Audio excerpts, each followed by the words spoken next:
Laughter erupted the instant the glass left Tiffany Monroe's hand. Ice-cold Coke splashed across Eleanor Hayes from head to toe, drenching her white shirt, soaking her apron, and dripping from loose strands of chestnut hair that clung to her cheeks. The restaurant seemed to freeze around her. Forks paused halfway to mouths. Conversations died in unfinished sentences. Even the piano player in the corner missed a note. For one endless moment, no one moved. Then Tiffany lifted her phone higher, smiling brightly into the live stream. "Oops," she giggled to thousands of viewers.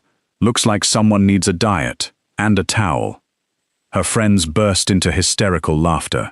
Comments flooded the screen faster than she could read them. "Best prank ever." "She's too slow to dodge it. This is comedy gold."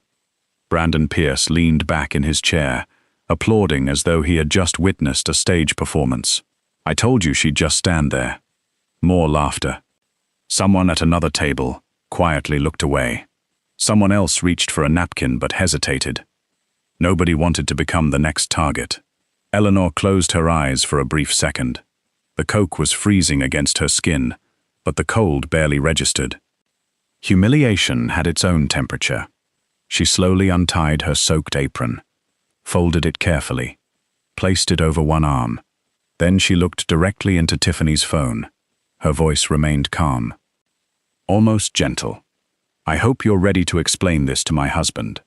The room exploded with laughter. A heavy-set businessman nearly choked on his drink. A young couple exchanged amused looks. Even the restaurant manager sighed in frustration, assuming Eleanor had finally snapped under pressure. "A husband?" Brandon laughed. "What is he going to do? Sue us?" Tiffany zoomed the camera closer to Eleanor's face. "Tell him to watch the live stream." Another wave of laughter echoed through the dining room. No one believed her. No one knew that the man she had just mentioned wasn't an ordinary husband. He was Matteo Ricci. The man whose name powerful businessmen whispered only behind closed doors. The man who controlled shipping ports, casinos, freight companies, and enough influence to decide which corporations thrived and which quietly disappeared. And at that very moment, he had no idea his wife was standing alone beneath hundreds of laughing eyes. 6 months earlier, the wedding had taken place before sunrise. No reporters, no photographers, no orchestra. Just 4 witnesses inside a quiet stone chapel overlooking the Atlantic. Matteo Ricci wore a charcoal suit without a single security pin or family crest. For one morning, he wanted to look less like the head of the Ricci syndicate, and more like the man Eleanor had fallen in love with. She arrived wearing an ivory dress she had found in a small bridal boutique. It wasn't custom-made. It wasn't expensive. When Matteo quietly asked why she hadn't chosen something grander, she smiled. "I want to remember how this feels, not how much it cost." That answer stayed with him longer than any wedding vow. The priest completed the ceremony in less than 20 minutes. No headlines announced the marriage. No public records revealed the groom's true position. Only Matteo's attorney, the family physician, and 2 trusted capos knew the truth. To everyone else, the most feared mafia boss on the East Coast remained unmarried. It had been Eleanor's idea. "I don't want people smiling at me because they're afraid of you." She had held both of Matteo's hands as she spoke. "I want people to respect me for who I am." He understood immediately. Or at least, he tried to, because every instinct inside him rebelled against hiding the woman he loved. He had spent years building an empire where loyalty meant survival. Now the only person he truly wanted beside him insisted on remaining invisible. "You know life will be harder," he warned. She nodded. "I've lived a hard life before. I survived it without your name. I'll survive it with your love." There were very few moments in Matteo Ricci's life when words failed him. That was one of them. Instead, he kissed her forehead, then made only one request. "If anyone truly hurts you," his voice became quieter, Promise you'll tell me. Eleanor smiled. Only if you promise not to destroy half the city. For the first time in weeks, the feared Mafia Boss laughed. It was genuine, warm, almost boyish. I'll try. She narrowed her eyes playfully. No, you'll promise. He pretended to consider the impossible. Finally, I promise. Neither of them realized how difficult that promise would become. Life settled into a rhythm few people could have imagined. Every morning, Eleanor drove herself to Bellissimo Trattoria, the family-owned Italian restaurant where she had worked for nearly 5 years. She carried heavy trays, memorized regular customers' favorite meals, stayed late whenever another server called in sick. Most of her co-workers knew she had recently married. None knew to whom. Whenever anyone asked what her husband did for a living, she answered honestly. He's in logistics. The answer was technically true. It simply left out the part where thousands of employees, executives, and politicians depended on those logistics. Meanwhile, across the city, Matteo attended board meetings surrounded by attorneys, investors, and men who feared disappointing him more than losing millions of dollars. He negotiated international shipping contracts before noon, settled disputes between rival organizations before dinner, reviewed intelligence reports before bed. Yet every afternoon, without fail, he texted Eleanor exactly once. "Have you eaten?" She always answered, "Only if you have." His assistants found the exchange amusing. His capos pretended not to notice, but everyone close enough to witness those messages understood something remarkable. The only person capable of giving orders to Matteo Ricci was the woman who still wore a waitress's apron.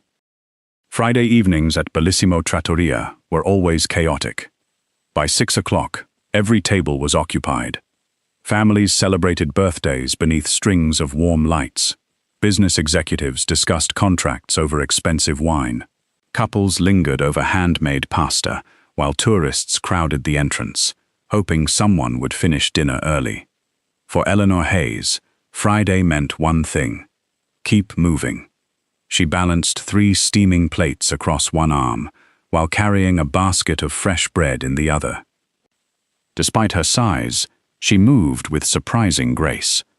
Years of carrying heavy trays had taught her exactly how to shift her weight without spilling a single drop. "Table 12 needs another bottle of Chianti," the bartender shouted. "Coming?" Table 7 asked for extra Parmesan. "I've got it." The kitchen forgot a side salad. "I'll fix it." She answered every request with the same calm voice, never complaining, never rushing so fast that she lost control. Several regular customers smiled as she passed. One elderly couple always requested her section. "Nobody takes better care of us than Eleanor," Mrs. Lawson often said. Compliments like that mattered far more to her than generous tips. Respect couldn't be purchased. It had to be earned. Exactly the way she wanted to live. She had almost forgotten the promise she'd made Matteo months earlier. "If anyone truly hurts you, tell me." She smiled to herself. There was nothing to tell. Life was ordinary, peaceful, exactly as she'd hoped. Then the restaurant doors opened. Heads turned almost immediately. Tiffany Monroe entered first. Perfect blonde hair, designer sunglasses despite the evening light, a white outfit that looked chosen specifically to stand out in photographs. Behind her walked Brandon Pierce in an expensive tailored suit, already holding his phone as if documenting every second of his own life. 3 friends followed, each carrying cameras, each speaking louder than necessary. The hostess recognized Tiffany instantly. "Welcome back, Miss Monroe." Tiffany barely acknowledged her. "We'll need your best table, the one by the window, and make sure nobody blocks the lighting." The hostess glanced nervously toward the nearly full dining room. "I'm afraid that table is occupied." Tiffany's smile disappeared. It won't be for long. 5 minutes later, an elderly anniversary couple found themselves politely asked whether they would mind moving to another table for operational reasons. They agreed without complaint. Eleanor noticed. Her stomach tightened, but she said nothing. The manager had made the decision, not her. Within minutes, Tiffany's phone was streaming live. "Happy Friday, everyone!" Thousands joined almost instantly. She spun the camera around the restaurant. "Tonight, we're trying the most famous Italian place in the city." Brandon leaned into frame. "If the service isn't perfect," he laughed, "we'll let you know." The comments poured in.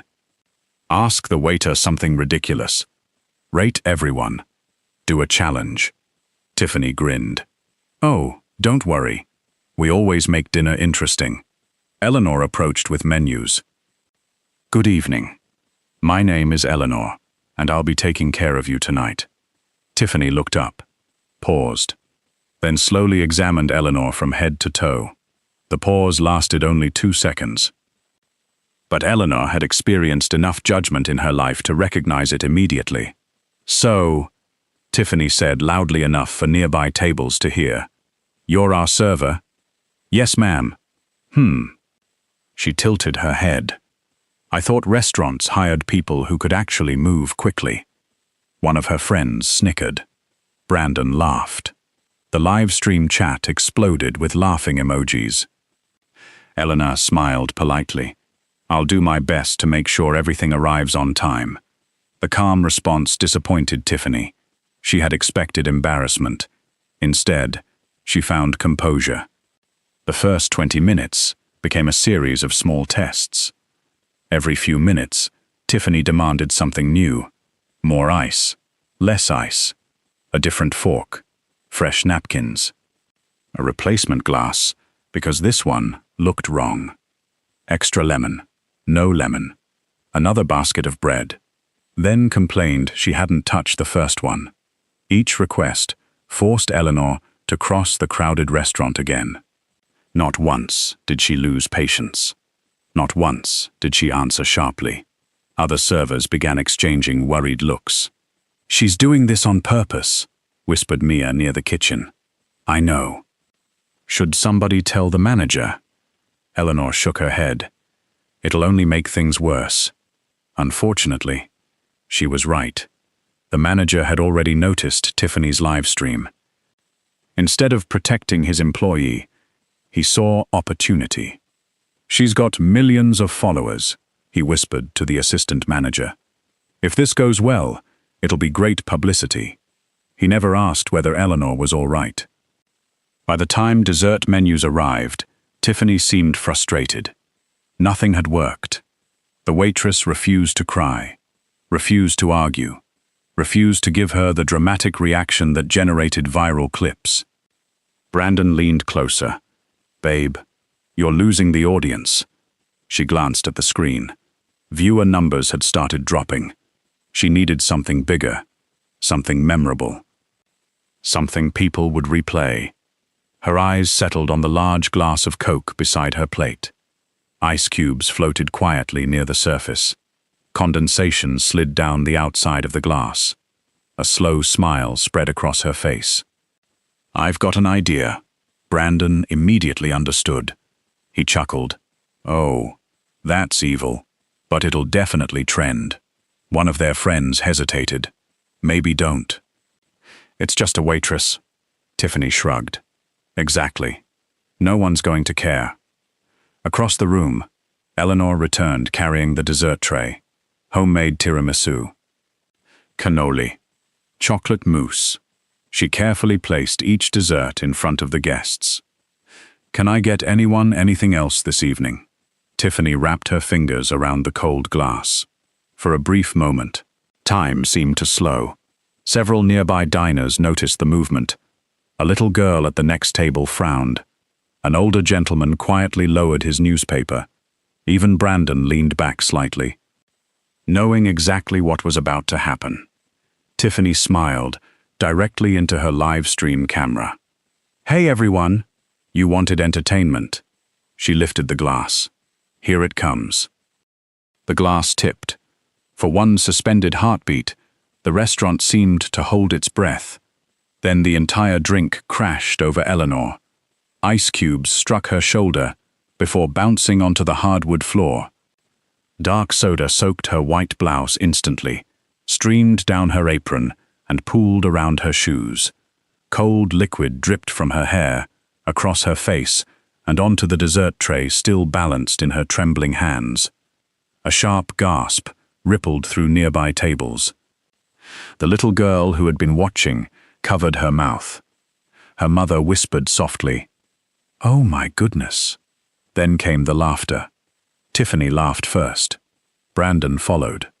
Soon their friends joined in, clapping as though the humiliation had been carefully rehearsed. Tiffany swung her phone toward Eleanor. "There! Now that's content!" The live stream exploded. Hearts. Laughing emojis. Comments scrolling faster than anyone could read. She deserved it.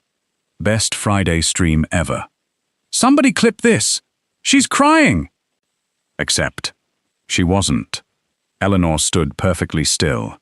The sting in her eyes came from the soda, not from tears. Slowly, very slowly. She placed the untouched desserts back onto the serving tray. She removed the soaked apron from around her waist, folded it with deliberate care. Every movement was controlled. Every movement denied Tiffany the reaction she wanted. When she finally looked into the phone's camera, the dining room became strangely quiet. "I hope you're ready to explain this to my husband." For half a second, silence. Then Brandon burst into laughter. "Oh, here we go. Is he 6'8"? Going to beat us up?" Tiffany smirked. "Tell him to subscribe first." More laughter echoed through the restaurant. Only Eleanor remained calm. She nodded once. "As you wish." Then she picked up the tray and walked toward the kitchen. Her back remained perfectly straight. No shouting, no insults, no revenge. Somehow, that quiet dignity made several witnesses feel far more uncomfortable than any angry outburst could have. The kitchen fell silent the moment she entered. Every cook stopped working. The dishwasher looked up from the sink. Mia rushed forward carrying clean towels. "Oh, Ellie, I'm so sorry." Eleanor accepted the towel with a grateful smile. "I'm okay." "No, you're not." "I will be." She disappeared into the employee restroom, locked the door, looked at herself in the mirror. Sticky soda covered nearly every inch of her uniform. Her mascara had begun to run slightly. A strand of wet hair rested against her cheek. For the first time all evening, her shoulders dropped. Not because of humiliation, because she was tired. Tired of pretending cruel people didn't exist. Tired of watching others stay silent, because speaking up carried consequences. She closed her eyes, took one slow breath, then another. By the time she stepped back outside, her expression had become composed once again. The restaurant manager intercepted her near the hallway. "Eleanor, you need to get back out there." She stared at him in disbelief. "You saw what happened." He sighed impatiently. "I did. They're important customers. They have a huge online audience. We can't afford a scene." "A scene?" She spoke quietly. "They poured a drink over me. I know. But they're already calming down. If you apologize, maybe they'll leave a good review." Several employees froze. No one could believe what they had just heard. Even Mia whispered, "Are you serious?" The manager ignored her. "Eleanor, I'm waiting." She looked at him for several long seconds, then asked a single question. "Will you at least preserve the security footage?" He frowned. "Why?" "I'd like a copy." Something in her calm tone unsettled him. "This doesn't have to become a legal issue." "It doesn't," she answered. "But I'd still appreciate the footage." After another uncomfortable pause, he reluctantly nodded. "I'll ask IT. Thank you. Nothing more." She didn't threaten him. She didn't argue. She simply returned to work. That decision changed the atmosphere inside the restaurant. Customers who had remained silent now watched Eleanor differently. Not with pity, with admiration. The elderly anniversary couple quietly left a $500 tip. Another table asked specifically for Eleanor to serve them instead. One businessman approached privately. "My daughter waits tables. I hope she'd handle herself half as well." Eleanor smiled. "Thank you." Across the room, Tiffany noticed something unexpected. Instead of becoming the hero of the evening, she had somehow become the villain. People were avoiding eye contact. The laughter had faded. Even her live stream comments had begun changing. That wasn't funny. She handled that with class. "You went too far." Tiffany frowned. "Whatever.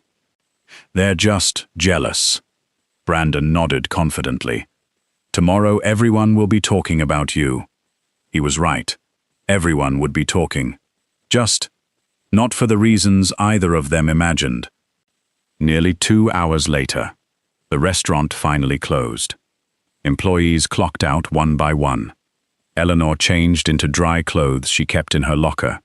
Before leaving, the security supervisor quietly handed her a flash drive. "I made a copy. The manager doesn't know." She blinked in surprise. "You could get into trouble." The older man shrugged. "My wife waited tables for 30 years. I couldn't pretend I hadn't seen what happened." For the first time that evening, emotion almost reached Eleanor's eyes. "Thank you." He smiled gently. "No. Thank you. You reminded everyone here what dignity looks like." Outside, rain had begun falling. Eleanor sat alone inside her car, without starting the engine. Her phone buzzed. One unread message. From Mateo. "Have you eaten?" She stared at the screen. Her fingers hovered over the keyboard. She almost told him. Almost. Instead, she typed the same answer she always did. "Only if you have." Seconds later, his reply appeared. "I'm finishing a meeting. I'll be home soon." She smiled sadly, deleted the tears gathering in the corners of her eyes, started the engine, and drove home. She never noticed the live stream clip spreading across every major social media platform in the country. Nor did she realize that less than 30 miles away, inside the headquarters of Ricci Group, a junior attorney had just walked into Matteo Ricci's office, carrying a tablet with a single frozen image on its screen. The image showed Eleanor, covered in coke. By the time Eleanor reached home, the video had already escaped the restaurant. It spread across social media faster than anyone expected. Entertainment pages reposted it. Reaction channels stitched it. Anonymous accounts clipped only the moment the coke struck Eleanor, trimming away everything that happened afterward. Without context, it looked like another viral prank. Millions watched. Few questioned it. Across town, Tiffany Monroe sat inside the penthouse she shared with Brandon Pierce, refreshing her analytics every few seconds. Her grin grew wider with every update. 3 million views. She laughed. "I've never hit numbers like this." Brandon poured 2 glasses of champagne. "I told you. People love confidence. They love winners." She raised her glass. "To going viral." They clinked crystal. Neither noticed that newer comments had begun pushing back. "She stayed classier than you." "This isn't funny anymore." "Someone identify the waitress. I'd like to tip her." Tiffany rolled her eyes. "The internet gets emotional over everything." She tapped her screen again. Several sponsors had already sent congratulatory messages, believing the attention would benefit future campaigns.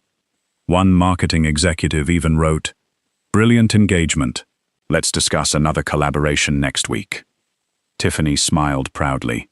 "This just made my career." Brandon felt equally untouchable. His own phone buzzed with messages from friends. "Dude, your girlfriend is savage." "You two are legends. When's the next live stream?" He answered every message with exaggerated confidence. Tomorrow would be even better. Tomorrow morning, he would attend the most important investment meeting of his life. His father's real estate company had spent months pursuing financing from Ritchie Group Logistics. If the deal succeeded, their business would expand across the East Coast. His father had repeated the same warning countless times. Be respectful. Ritchie Group values professionalism. Brandon barely listened. As far as he knew, Ritchie Group was simply another massive corporation led by an unusually private CEO. He had never met Matteo Ritchie. Never heard the stories whispered in rooms where powerful men spoke carefully. Never understood why seasoned executives became nervous whenever the Ritchie name entered conversation. To Brandon, tomorrow promised wealth, not consequences. Less than 30 miles away, the atmosphere inside Ritchie Group headquarters felt entirely different. Most lights on the executive floor had already been switched off. Only one conference room remained occupied. A junior attorney entered cautiously, carrying a tablet. He stopped beside Matteo Ritchie. "Sir, you need to see this." Matteo looked up from a shipping contract. "What is it?" The attorney hesitated. "I think it concerns Mrs. Ritchie." The room became still. Two senior advisors immediately exchanged uneasy glances. Very few employees knew that title. Matteo accepted the tablet without speaking. The video began playing. He watched Eleanor serving desserts. He watched Tiffany smiling into the camera. He watched the glass rise. He watched the Coke crash over his wife's shoulders. No one in the room dared breathe. The recording continued. Laughter, mockery, Brandon applauding, then Eleanor calmly folding her apron. Finally, her quiet sentence. "I hope you're ready to explain this to my husband." The laughter that followed echoed through the conference room speakers.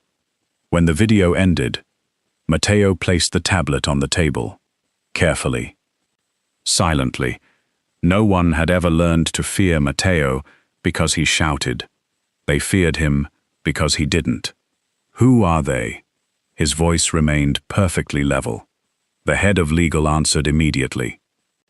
"Our investigators identified them within 30 minutes. He slid 2 folders across the table.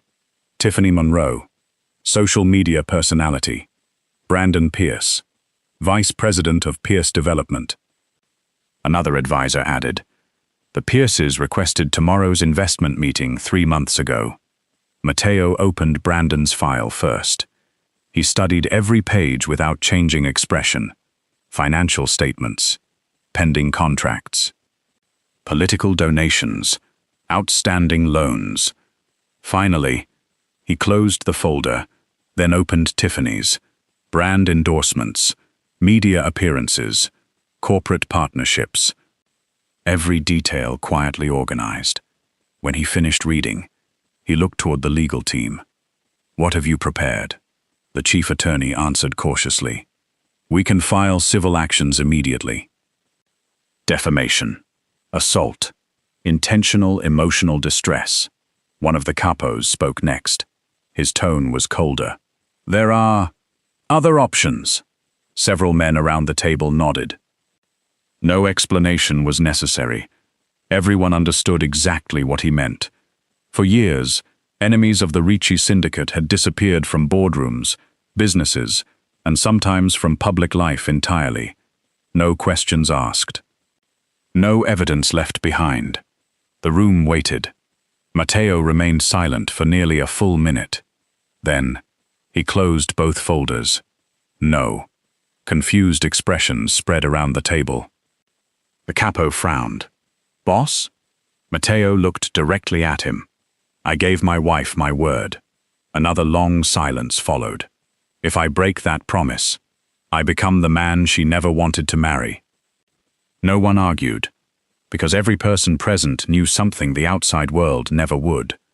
Eleanor Hayes had changed Matteo Ritchie, not by making him weaker, by giving him something more difficult than power.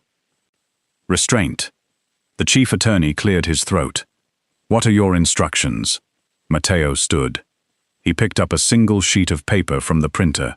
It was a high-resolution photograph taken from the viral video. Eleanor, standing quietly, covered in coke. He folded the photograph once, placed it inside a leather portfolio, then buttoned his jacket. "I'll handle this myself." No one offered another suggestion, because when Matteo Ricci spoke in that voice, the decision had already been made. At the exact same moment, Brandon received an email confirming tomorrow's schedule. 9 a.m., Ricci Group Headquarters, final investment approval meeting. He smiled confidently. This is it. Tiffany kissed him on the cheek. Tomorrow, we celebrate twice. Neither of them realized that the man waiting inside that boardroom had already watched every second of the live stream, and resting inside his leather portfolio was a photograph they would recognize the instant he placed it on the conference table. The Ricci Group headquarters occupied an entire city block. 40 stories of polished glass overlooked the harbor Matteo had quietly controlled for more than a decade.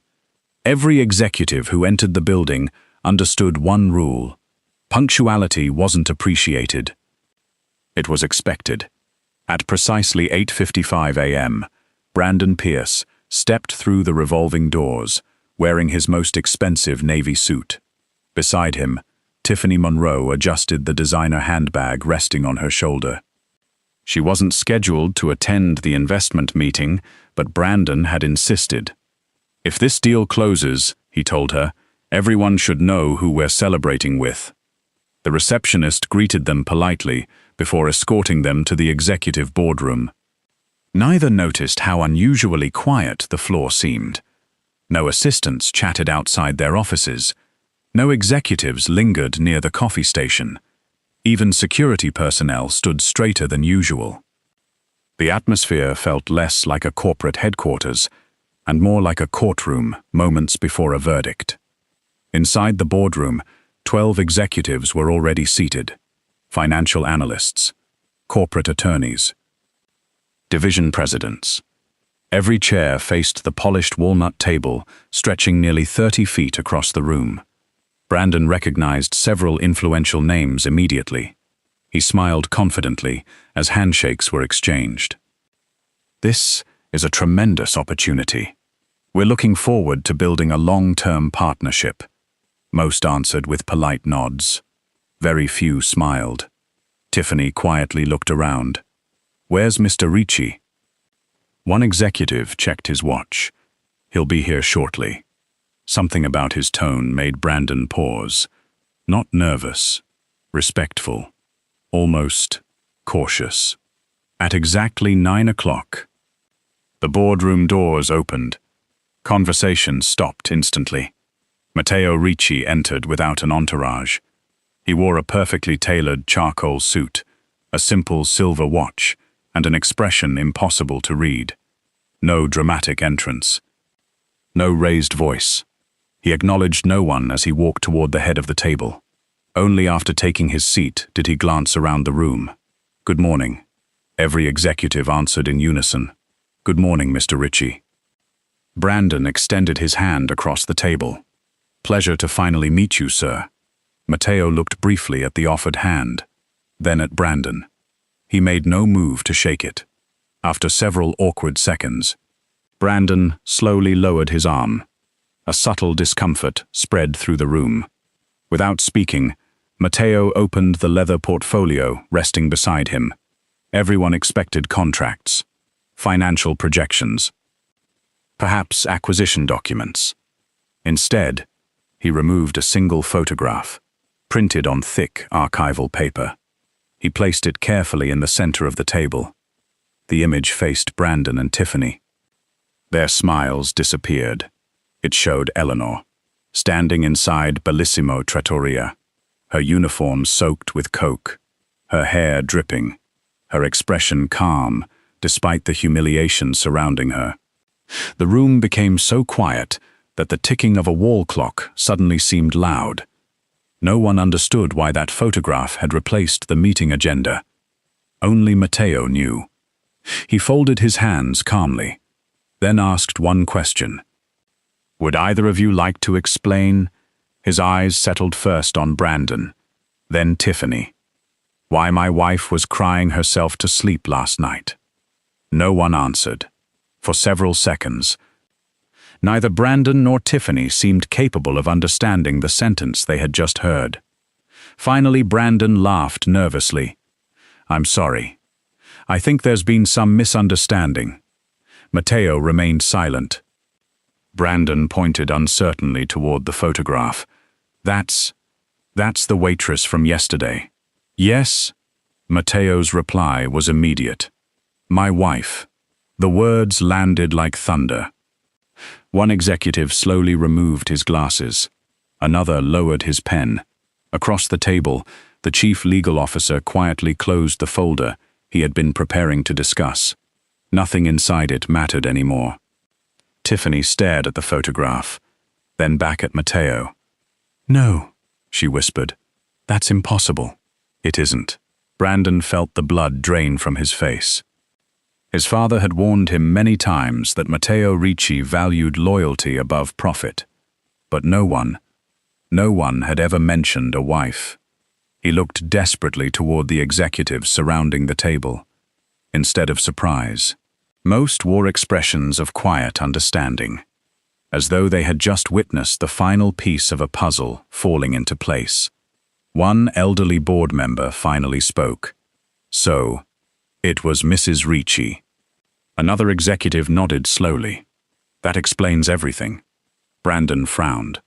"What does that mean?" No one answered him. They didn't need to. The silence itself became an answer.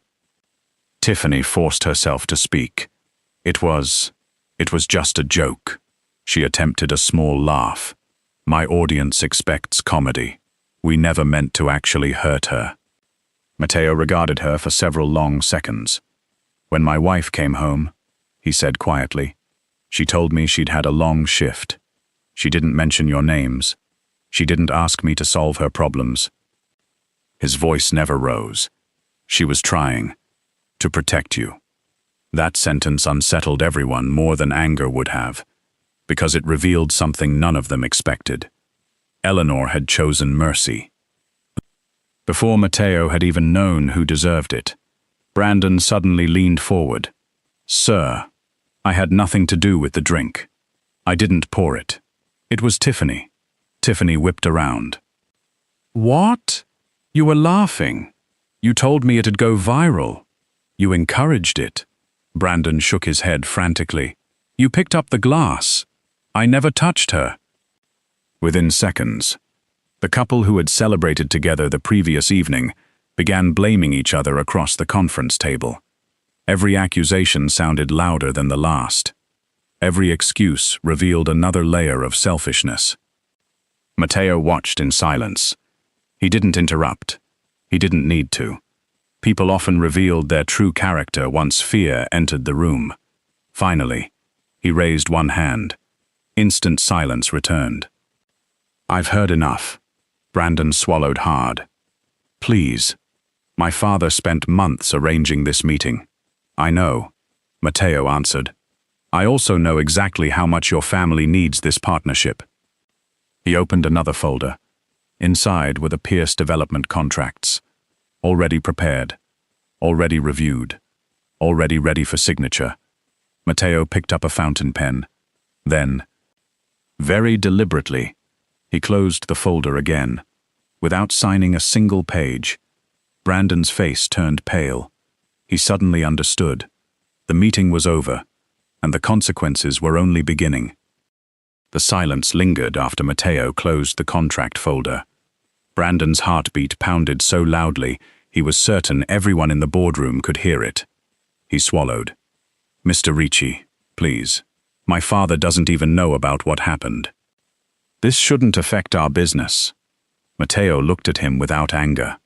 "Business," he repeated quietly, "is built on judgment. If someone lacks the judgment to respect a stranger with no power," he paused, "how can I trust that person with millions of dollars?" No one challenged the logic. Several executives lowered their eyes. They had negotiated with Matteo for years. They knew he rarely spoke more than necessary. When he did, every sentence became a decision. Matteo slowly stood. "I won't ruin your lives." Relief flashed across Brandon's face. Then Matteo continued, "But neither will I reward your character." He slid the unsigned contract back toward the legal department. "Effective immediately. Ricci Group will terminate all negotiations with Pierce Development. Current supplier agreements will conclude according to law. No renewals. No future investments. No strategic partnerships." The chief legal officer nodded once. "It will be done." Brandon's shoulders collapsed. Months of negotiations, years of planning, gone in less than 60 seconds. Not because of market conditions, not because of financial risk. Because he had laughed, while another human being was humiliated. Tiffany could feel her carefully built public image slipping away. She leaned forward desperately. "I'll apologize. I'll post a video. I'll delete the live stream. It'll disappear." Matteo regarded her calmly. "The internet rarely forgets. Neither should we." His voice softened. "But people can learn. If your apology is sincere, give it because it's right, not because your sponsors expect it." Tiffany had no answer. For perhaps the first time in years, she realized influence could not erase consequences.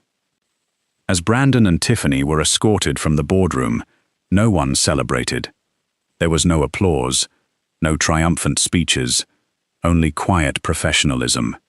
One executive finally asked, "Should we issue a press release?" Matteo shook his head. "No, this isn't about embarrassing them. It's about protecting people like my wife." He turned toward his legal team. "I want a foundation established immediately." The attorneys opened their notebooks. "It will provide legal assistance for hospitality workers who experience workplace abuse, public humiliation, or online harassment." He paused before adding one final instruction. "Name it after Eleanor." The chief attorney smiled slightly. "Should we identify her publicly?" Matteo looked toward the harbor outside the glass windows. "No, not yet. That choice belongs to her." That evening, Eleanor waited at home, with dinner warming gently in the oven. When Matteo arrived, she immediately noticed something different. Not anger, peace. "You found out," she said softly. He nodded. "I watched the video." She looked down. "I'm sorry." He stepped closer. "The only person who deserves an apology is you." For several moments neither spoke. Then Eleanor reached for his hand. "You promised." "I remember." "You didn't hurt them." "No." She searched his face carefully. "You really didn't." He smiled for the first time that day. "I protected my wife, without becoming someone she'd be ashamed of." Tears finally reached Eleanor's eyes. Not from pain. From relief. She wrapped her arms around him. "You kept your promise." He rested his forehead against hers. "You taught me how." The following weeks transformed lives in ways no one expected. Sponsors quietly ended contracts with Tiffany Monroe, not because she had lost followers. Ironically, her audience continued growing, but companies no longer wanted their brands associated with public cruelty. Several longtime friends distanced themselves. Interview invitations disappeared. The attention she had once celebrated became a daily reminder of a single terrible decision. Eventually, she released a public apology. There were no dramatic tears, no excuses, only a simple admission. "I confused humiliation with entertainment. It was wrong. Some people accepted it. Others never would." That was no longer hers to decide. Meanwhile, the Eleanor Hospitality Foundation quietly began helping restaurant employees across the state. Waiters, bartenders, hotel housekeepers. young servers facing harassment from difficult customers, legal advice, counseling, emergency financial support. Hundreds received assistance within the first few months. Very few knew who had inspired it. That anonymity pleased Eleanor. She had never wanted recognition, only fairness. Several months later, the city hosted its annual community service gala. Business leaders, judges, teachers, police officers, restaurant owners. Hundreds gathered to celebrate people whose quiet work strengthened the community.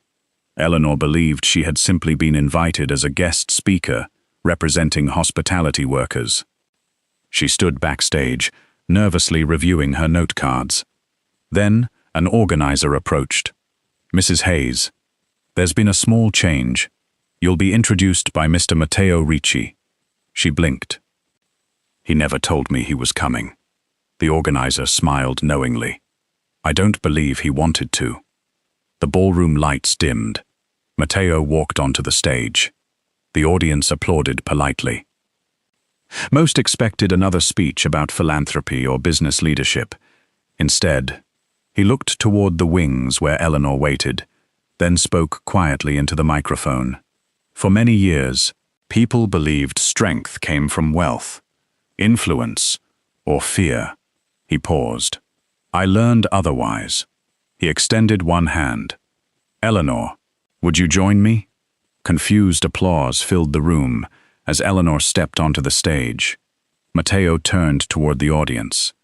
Then, for the first time in public, he took her hand. "I'd like you to meet my wife."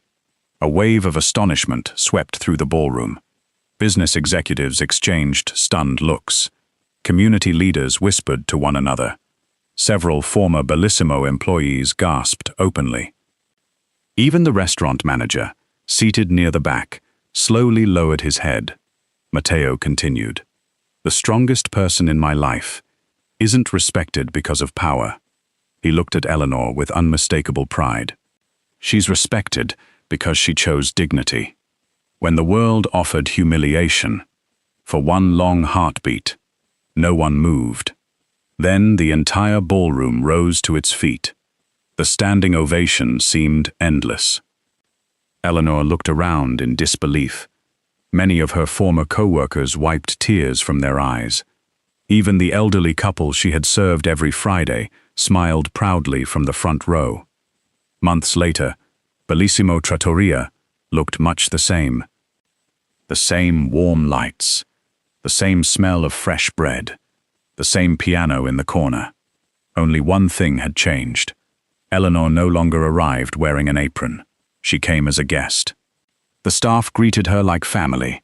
Even the former manager approached quietly. "I failed you. I've regretted it every day." Eleanor smiled gently. "I hope you've learned from it." "I have." She nodded. "Then that's enough." Forgiveness did not erase the past, but it allowed better choices in the future. As she prepared to leave, a young waitress hurried over. "Mrs. Ricci," she asked shyly, "if you were already married to the most powerful man in the city, why did you keep working here?" Eleanor glanced toward the entrance where Matteo waited patiently, hands in his coat pockets, smiling only for her. She smiled back. "Because if I had never worn that apron," she reached for Matteo's hand, "I would never have learned that real respect isn't something power gives you. It's something character earns." Together, they walked into the evening, not as a feared mafia boss rescuing his wife, but as a husband proudly walking beside the woman who had reminded an entire city. That dignity will always outlast humiliation.